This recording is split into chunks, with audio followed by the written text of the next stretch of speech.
Assalamu alaikum, and once again, this is Salim Monique, and I wanted to talk to you guys today about my conversion story to Islam. I am asked all the time about how I became a Muslim, and the story is a longer story and it's kind of fascinating. And so I was like, what I need to do is I really need to make a video on how I became a Muslim so that I can send people to the video when they ask me. And so pretty much, I grew up, so I'll go ahead and get started. I grew up as a Christian, like a Baptist. I grew up in a Baptist household. I grew up going to the Baptist church and going to listen to the gospel music and hear the preacher. And actually, my grandfather was he was a minister, and that's just how I grew up. And, I always had a strong connection with God. And I would always, we would go to church. We weren't super huge into the church, like we weren't in the choir or things like that. But we did go, we went pretty often. And it was just, I had a spiritual connection with God. And growing up, there were always it was weird because there were always Muslims in my life. Like, for instance, we lived in these apartments, and in the apartments, there were a lot of university kids coming over from Saudi, and their country was paying them to go to school here. And so there were so many of them, and it was so funny because there would be 10 of them in an apartment, and they would be in the apartment and they would be taking their allowances. They wouldn't have furniture in their apartments. They'd be all sleeping on the floor. They just have a place to pray and place to sleep. And they would be taking these allowances and going and buying Lamborghinis and these elaborate cars. So they would put 10 of them in a apartment, and that way they didn't all have to pay rent for different apartments. I mean, they were splurging. And so, of course, this attracted my brother because he's like, whoa, these guys are cool, I guess. I mean, I don't know, maybe. But he had a lot of them became his friends. And as his friends, they would come over to the house, and I would see them praying, and I would see, their manners. They had really good manners. They were very kind. And my brother started to pick up and learn a lot about Islam through them. So my brother would always try to relay to me different things about Islam. He would give me books. He would encourage me to read, different materials and things like that and learn. And I respected it. I totally respected it. Just watching them pray, I would say when I grow up, I'm going to be a Muslim. I know it. And then I saw the Malcolm X movie, and then I knew for sure, I'm going to be a Muslim one day, but I'm going to be Muslim when I'm about 50, when I'm done partying, when I'm done having fun. That is when I'm going to become Muslim. So, just fast forward a little bit through my teenage years, I was into trouble. I wasn't into trouble. I was actually a pretty good kid. I just worked, but I did like partying. I loved going to concerts. I loved going to the nightclubs, teen clubs, and dancing and just having fun with my friends and just doing stuff I probably shouldn't have been doing, but it was fun at the time. And then, as I journeyed on into college, I was still into the party lifestyle, but I started to really want to figure out what I wanted to do in life. And one thing that I discovered that I really had a passion for was music video directing. And so I started to go to school for mass communications and get into film. And I really wanted to be into animation and just actually film directing. And, I just wanted to dive in and be in production. And so I was going to school for that.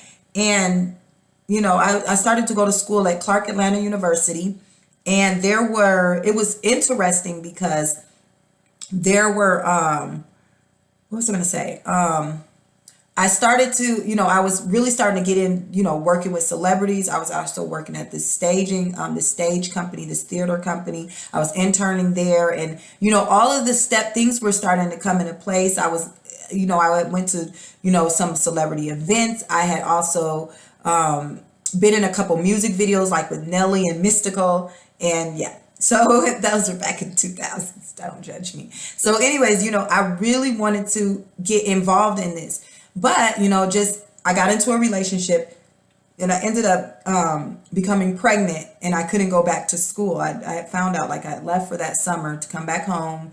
I was planning to go back to school in the fall, and about my junior year of college, at the university, I found out I was pregnant. And so, it was some choices that I had made. And I was really disappointed in myself. And not for the fact that I had the baby, but because of the fact that I couldn't continue my dreams and that I kind of had to put them on hold. And I had to really like grow up, and like all of the partying and bad choices that I had made, they did catch up to me. And so I remember being pregnant, and I was like, my brother, I was getting close to delivery, and my brother was like, you should read the Qur'an. So he gave me like this book. He gave me this book. And when I read it, it was like a jumbled mess. Even though, okay, I'll show you guys. Even though it's like in Arabic and English, to me, it was coming out. So like this, okay, so like there's an Arabic side and then there's the English translation. I could not understand the English. Like it just didn't make any sense to me at all. And but I continued to read it because he was like, if you read it to the baby, this will be really good for the baby. And I had already been putting like headphones on my belly and letting the baby listen to classical music and everything, because I heard it makes them really smart. It stimulates their brain cells and all this stuff. So I was like, you know what? I'm going to listen to my brother. I trust him. He's my older brother. I'm going to do what he says. So I kept reading and reading. And I got to, maybe about the third or fourth chapter of the Quran. And then I was just like, I don't get it. And I kind of just put it back on the shelf. I put it back. I had respect for it, but I was just like, it's just not for me. I don't understand it. And so fast forward a year, I had the baby. I had been working. I started going back to school, not at the school I wanted to be at. I was like at a community college. I was just so upset, but I was like, I'm going to push through I'm going to push through anyways and fulfill my passion. And so I started to, ask God again. I started to say, what am I supposed to do on this earth? I really want to be a music video director. Can you please help me become a music video director? And so something just told me, go back and get this book off the shelf. So it was like a year later. I picked up this book. I read that year later. Let me show you. I read this first page. It was perfectly clear. I read the next page. It was perfectly clear. I think by the time I got to the third page, the third or fourth page. Now remember a year ago, the year before, it was a jumbled mess to me. I could not understand it. It was, even the English was like it was talking in a different language. I think by the time I got to this page, and it was all like God had lifted, like Allah had lifted a veil off of my face, I was like, I'm Muslim. I'm Muslim. I know exactly what I am. I'm a Muslim. And my brother, so I call him and I'm like, I'm a Muslim. And he's like, you can't say that. You haven't said your Shahada or nothing. You can't be. I'm like, I don't even know what that is. All I know is I'm a Muslim.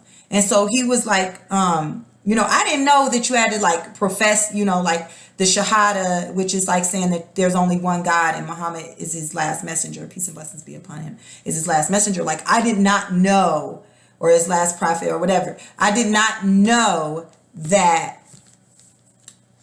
I had to do that. And so anyways, I had been dating my husband. He wasn't my husband at the time. He was my boyfriend or whatever. So I had been dating him a year because I met him maybe a month after I had my baby. I had, dealing with baby daddy drama and all this stuff.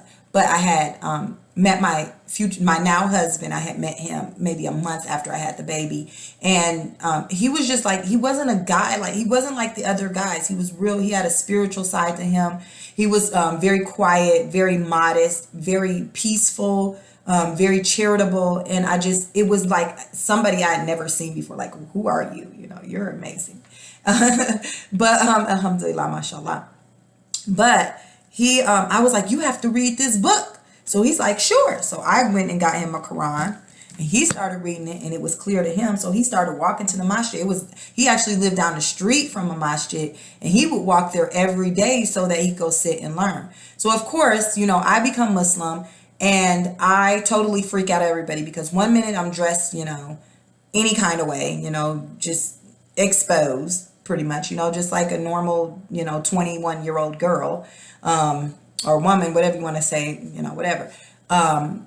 And then all of a sudden I'm like this. So I freaked out some of my family members, and they were really upset and concerned about me. And my grandmother had just passed away. And so I went back home to Milwaukee for her funeral. And this was all happening at the same time. Me finding Islam, me changing, everything. And actually a few of my cousins had become Muslim already. And so at my grandmother's funeral, my cousins had let me know that they had to deal with the same thing, freaking everybody out, and people, just not thinking that this is what it is, like, this is crazy. You've been brainwashed, you're in a cult, like all kinds of stuff like comes up. And so they had been through it already. And my grandmother has said to the rest of the family members back home in Milwaukee, she said, y'all leave them alone. Whatever they're doing is right. Leave them alone. So when I came around, some of my Colorado family was tripping. Y'all was tripping. Y'all got to admit. But when I went back home to Milwaukee, my cousins had already kind of been through this. So my other family members were like, Grandma said to leave them alone. Whatever they're doing is right. So they left me alone, and they encouraged me, and they let me be free. They let me be who I was. They let me learn. And so my other cousins, they sat with me. They taught me how to recite Qur'an. They taught me how to pray properly. They taught me, they gave me books. They showed me the right way. They gave me guidance. And at the same time, my husband, he was out here going to go walk every day to the masjid, because when I went back home, because some of my Colorado family members were tripping. I have to admit, they were tripping. I decided that I was going to stay in Milwaukee, me and the baby. We were going to stay in Milwaukee for a while so that I could clear my mind, clear my head. And so I ended up staying in Milwaukee for a while, just so I could just study in peace and not be not have to freak them out, because they were already totally freaked out that I had changed so quickly. But to tell you the truth, it really was like, when I go back over it, it really was like that God, Allah, like he had picked me up and threw me onto the right side. Like he was like, you've been playing on this wrong side. You've been doing things you're not supposed to do for so long. Now it's time for you to wake up. And when Allah sends me like messages, when he shows me, I have to change, he doesn't do it gradually. I know for some people, like, they may start covering their hair. They may be studying for 2 and 3 years. They gradually walk into Islam. Whatever he does, whenever he wants to show me that I need to change, he doesn't give me warning. He does it real quick for me. And maybe that's just how I have to receive it. Maybe going slow and gradual isn't what is best for me. So he goes, boom, this is who you are, and you got to accept it. And so he picked me up. I feel like he literally picked me up and threw me onto the right side. And I felt like when I became Muslim, I felt like my soul had been locked up. It had been chained for so long. And then my true self had been released. And I was released, like my soul was like actually released. And it's always, Allah talks about in Quran, like how he's placed veils over people's eyes and their ears. He took those off of me. And that's why I could read the Quran clearly, and I could see it. And even to this day, I see it clear. And every day, the more and more I read, the more I discover. I could read the same surah over and over, and I can discover more from it. And so my husband was studying here in Colorado, and I was studying back home in Milwaukee, and we weren't husband and wife yet. We were still, we weren't really dating, but we were like, maybe we should get married, but things were so crazy. So for 6 months we were away from each other, and we were learning. And so then I came back home in June or July, and then July 26th, my husband and I decided to get married. And so we've been married ever since. We've been a strong support system for each other. We love being Muslim. This is just it. Like, it was almost, I didn't choose this path for myself. And when people ask me, like, how did you become Muslim and stuff like that? And I'm like, it was chosen for me. And Allah says, like in Quran, I cannot find, I always forget what surah it's in. But pretty much what he says is, he says, I'm trying to find it. Today he has perfected for you. He says, today I have perfected for you and chosen Islam for you as your religion. And like when you read that, like when Muslims read that verse, it is an amazing thing because like Allah chooses, he handpicks Muslims. And it's just amazing. Like my whole life I have been taught to worship Isa alayhi salam, who is Jesus. I've been taught to worship him, and I never really believed that I should worship a man. Like I'm like, he ate food, he slept. And my brother kept telling me, no, you can't worship him. Like he's a prophet, like he's a messenger, he's a Rasul. I love Jesus, peace and blessings be upon him. Even my son is named after him, Isa. But I knew that he worshiped the creator. And I worship the creator of the universe, the creator of the heavens and the earth, the creator of everything, the trees, the sky, the sun, the moon, people, whatever. I worship the creator.